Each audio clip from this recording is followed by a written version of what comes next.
Happy Narak Chaturdashi, happy छोटी Diwali, happy रूप चौदस। जी हाँ, धनतेरस के दूसरे दिन जो दिन आता है उसे नरक चतुर्दशी बोलते हैं। उस दिन हम नरक चतुर्दशी मनाते हैं।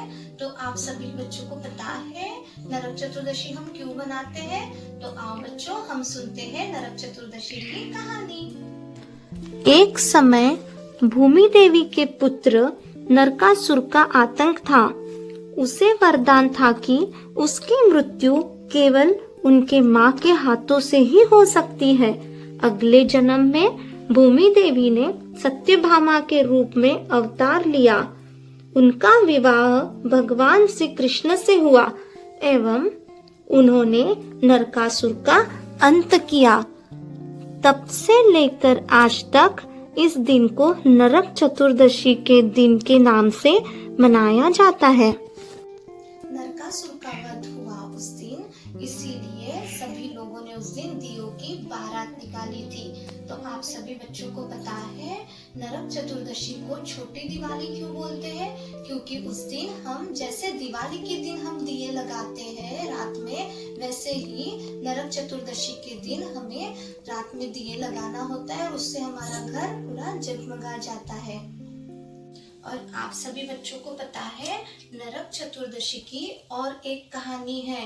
नरक चतुर्दशी के दिन यमराज की पूजा की जाती है। तो आप आइए हम सुनते हैं नरक चतुर्दशी की और एक कहानी। रंतिदेव नामक एक धर्मात्मा राजा थे। उन्होंने अनजाने में भी कोई पाप नहीं किया था, लेकिन मृत्यु का समय आया तो उनके सामने यमदूत आ खड़े हो गए। यमदूत को सामने देख राजा अचंभित हो गए और बोले, मैंने तो कोई पाप नहीं किया है, फिर आप मुझे लेने क्यों आए हो? क्योंकि आपका यहाँ लेने आने का मतलब है मुझे नरक जाना होगा। आप मुझ पे कृपा करें और मुझे बताएं कि मुझे किस अपराध के कारण यमलोक नरक जाना पड़ सकता है। तब यमदूत ने कहा, हे राजन, एक बार आपके द्वार से एक भूखा ब्राह्मण लौट गया। इसी पाप कर्म की वजह से आपको नरक जाना होगा।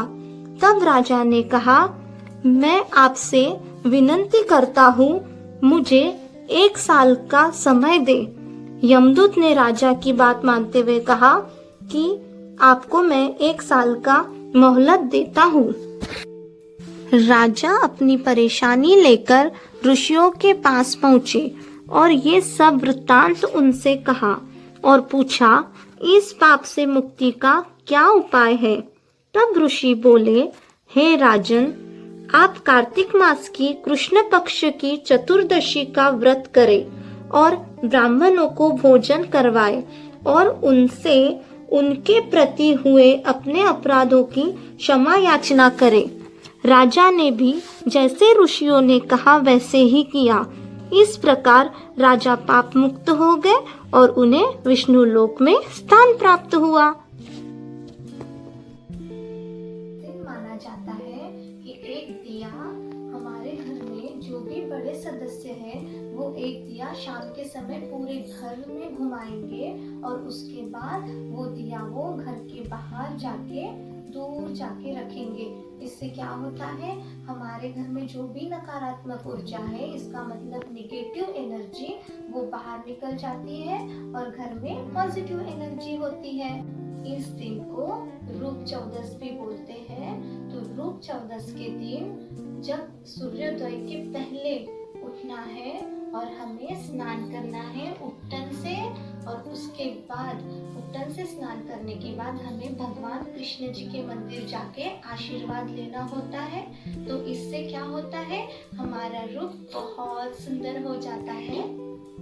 रूप चौदस क्यों मनाते हैं, उसके पीछे भी एक कहानी है, छोटी सी कहानी है।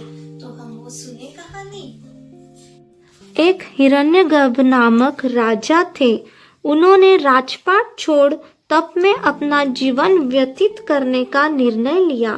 उन्होंने कई वर्षों तक तपस्या की, लेकिन उनके शरीर को कीड़े लग गए और उनका शरीर मानो सड़ गया।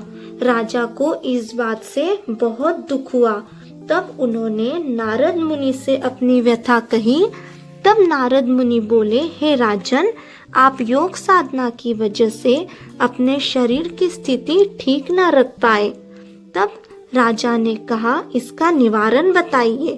तब नारद मुनि बोले, कार्तिक मास की कृष्ण पक्ष की चतुर्दशी के दिन शरीर पर लेप लगाए और सूर्योदय के पहले स्नान करें और साथ में कृष्ण भगवान की पूजा कर उनकी आरती करें।